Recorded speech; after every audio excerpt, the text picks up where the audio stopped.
NieR Automata is my favorite game. Full stop. When I played NieR Automata for the first time last year, I was not expecting anything. I looked at the game and thought of it as yet another crazy Japanese RPG with overly sexualized girls, boys with enormous abs, and an anime-level fighting style that was so over the top that I could only imagine high-pitched voices shouting out every attack a character would make.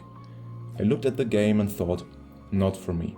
But I got the game recommended and basically for free, so I went ahead and played it anyway. At that time, lockdown was in full action. Every day I woke up, did my work for the day until noon, and then had the afternoon for myself. Every day felt like the last and blended in with the day before. While I sat at home, not being able to meet friends, I observed the world only through news that reported of the horrors of the outside world. Maybe because of these circumstances, or the fact that I went into the game with zero expectations, was I quickly captivated by the world Yoko Taro and his team had made. Even after a year of playing it, I haven't spent a single day not thinking about it. I dove into the lore of NieR Automata and even played the remake of the original NieR game. It became obvious to me, as it has before to other players, that the NieR games share a thematic similarity, namely the existential philosophy that is woven into the games. In this video essay, I want to share my thoughts on NieR Automata's implications and compare it with other existential philosophy, which the game references directly.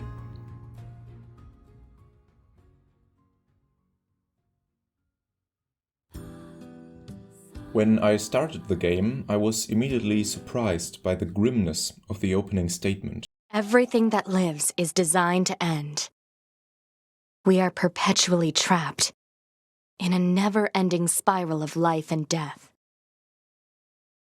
Is this a curse? Or some kind of punishment? I often think about the God who blessed us with this cryptic puzzle, and wonder if we'll ever have the chance to kill him. The idea of cycles and rebirth that is presented here is similar to the concept of samsara or rebirth in Buddhism.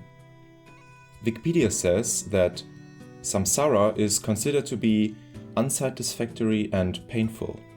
To be expresses her anger and dissatisfaction with this situation in an urge for revenge on a higher being. As she has all the right to be angry. As an android, to be is put in new bodies once hers fails, and even her consciousness can be uploaded to the HQ. Androids are clearly dualistic creatures, meaning that their bodies and consciousness are independent from another. This makes it possible for them to upload their mind to the Yorha servers. From the beginning of the game, we are shown that the android's behavior clearly exceeds the battle capabilities they were designed for. They develop relationships with another, show emotions, and can even betray their own kind. We might even call them persons. The philosopher Peter Singer clearly distinguishes between what a person and a human is. While being human comes down to biological factors, a person is a living creature that has self-awareness, self-control, a sense for the past and future, the ability to build relationships and communicate, empathy and curiosity. The latter can especially be seen in the scanner units like NieR. For Singer, the interests of a person are important for our moral considerations. I would now like to make the following proposal, which I believe is important to understand NieR Automata. Persons have the potential to experience existential dread. We find proof for this thesis in the dialogue between 2B, NieR and other androids. For example, the merchant at the beginning of the game is afraid of exchanging all his body parts in fear of losing his self. You may find this to be an android problem, but consider this. The human body replaces all its cells in a matter of 7 to 10 years. But what if we exchange all of our material components after several years? Where remains the you, the literal ghost in the shell?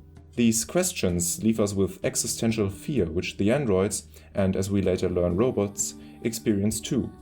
NieR Automata reveals its true thematic genius in how androids and machines deal with this emptiness. It becomes clear that the established difference between androids and robots begins to crumble over the course of the story. It further proves that persons are subject to existential dread and angst. Like robots and androids, existential philosophers have tried to find meaning in our life as humans. Some of them are referred to in the game directly, and become more prevalent when the systems of meaning that characters build begin to fail. The Yorha androids uphold the idea of saving mankind, but as it turns out, this facade is only in place to give the androids a reason to continue fighting the robots. Why would you give an android a reason to fight for in the first place? French philosophers Jean-Paul Sartre and Simone de Beauvoir are the pioneers of a philosophy called existentialism. Its main idea is even set in game. Existence precedes essence. For the most part of human history, we had the idea that humans are born with a certain essence, a fate we have to live by. Depending on the time considered, God, family, or ideology defined us. In the middle of the 20th century, existentialists disillusioned about the absence of God and universalist values claimed the following: instead of pursuing a human essence, we should recognize our freedom. The I in existentialism is a constant process of becoming and self-invention. However, it becomes clear that both androids and machines are not as free as they want to be. Machines are bound to a central network and unified consciousness, while androids are assigned certain roles like scanner, battle androids, or attacker. Yorha's militaristic authoritarianism essentially limits the freedom of the androids. Existentialism and the search for one's own meaning in life turns out to be fruitless in view of one's own lack of freedom. Again and again, the androids are confronted with the fact that their own value systems collapse under their feet, only to fall harder than before. But what if we begin to embrace this uncertainty of our decisions and take a leap of faith into the arms of none other than God?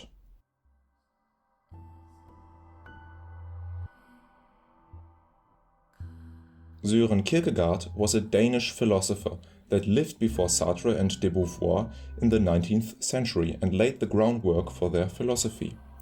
Kierkegaard was unsatisfied with the state of the institutionalized Christianity that existed in Denmark during his lifetime.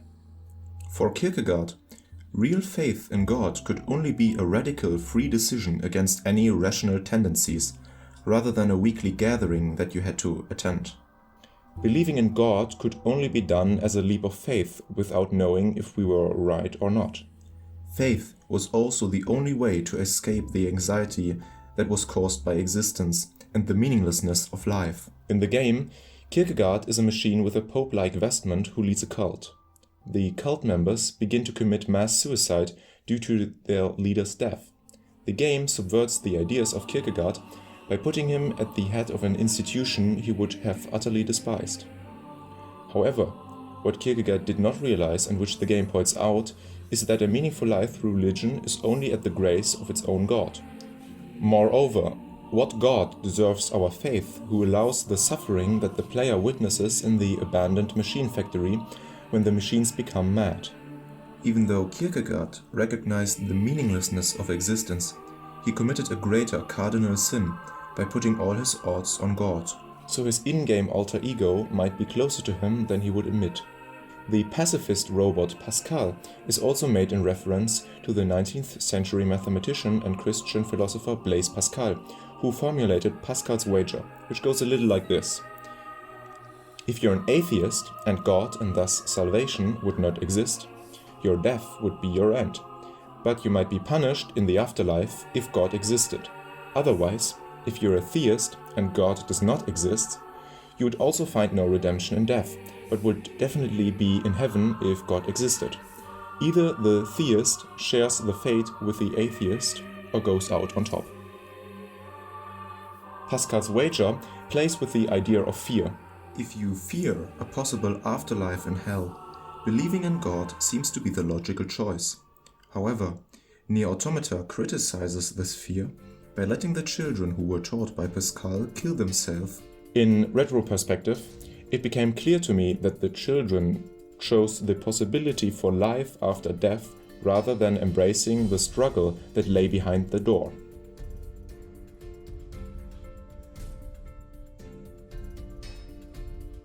Remember Toby's quote from the beginning?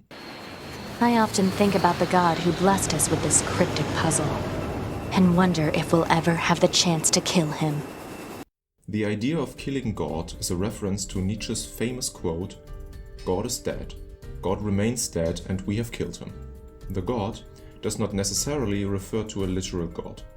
Rather, it resembles how ideas of the Enlightenment have destroyed the possibility of God's existence, and therefore a meaningful life. The word God can be replaced with any absolute value system that gives life its stability. Nietzsche feared that the sudden realization that humans had essentially taken away the essence of their life that gave it a certain meaning would lead to a nihilistic crisis.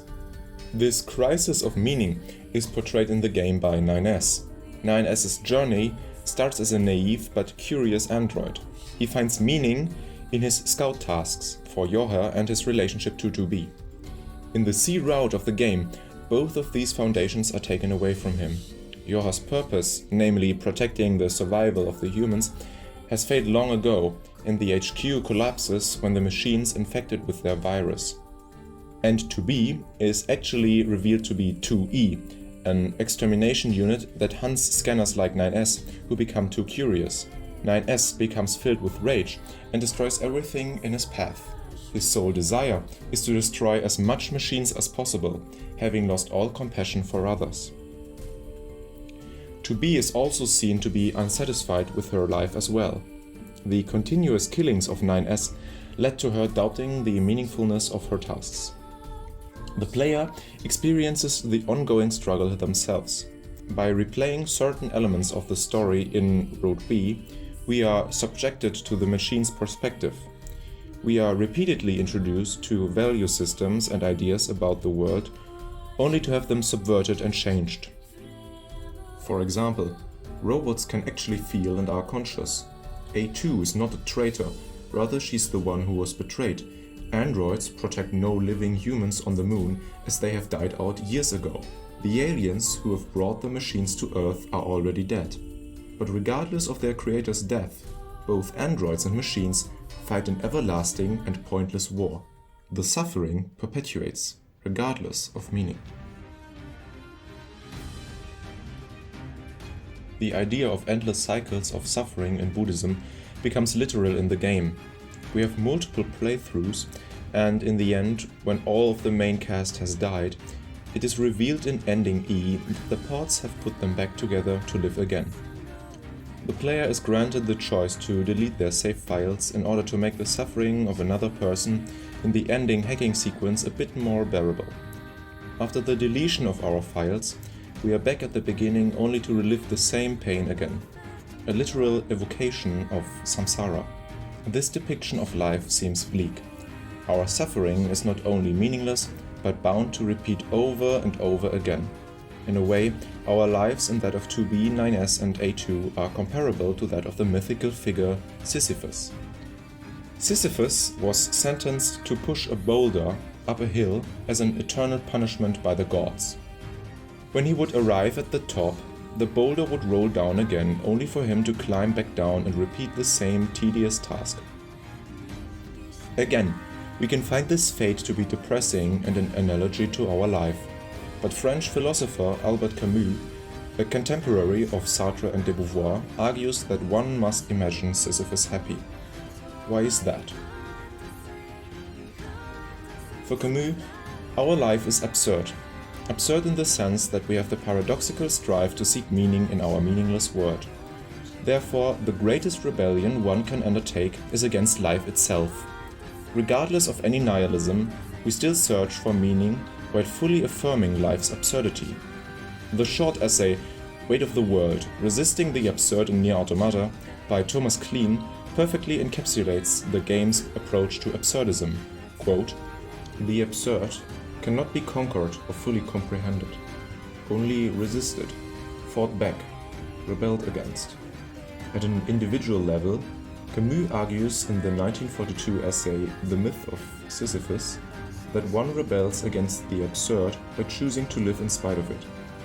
At the end of the game, Pod 042 rejects its programming, rebelling against the absurd, and launches a seemingly futile strike against the system, which takes the form of a near impossible shoot-'em-up sequence as the end credits roll. When I first witnessed the credits after ending C and D, I felt unsatisfied. I had many questions, but mostly I wanted a proper ending. Just like Sisyphus, I wanted to resist the fate of the god, or in this case, what the writers had in mind.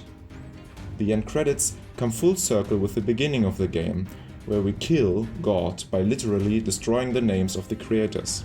By resisting the urge to give up, not giving in to our nihilistic tendencies, NieR Automata rewards us with a seemingly absurd prize: the deletion of our save files in exchange for a hopeful cutscene after a depressing game, and the reminder that we have maybe saved someone else with their struggle against this final boss. Just like the main cast in NieR Automata, we cannot comprehend the meaninglessness of our existential suffering. But by embracing it, we can accept the absurdity of our situation.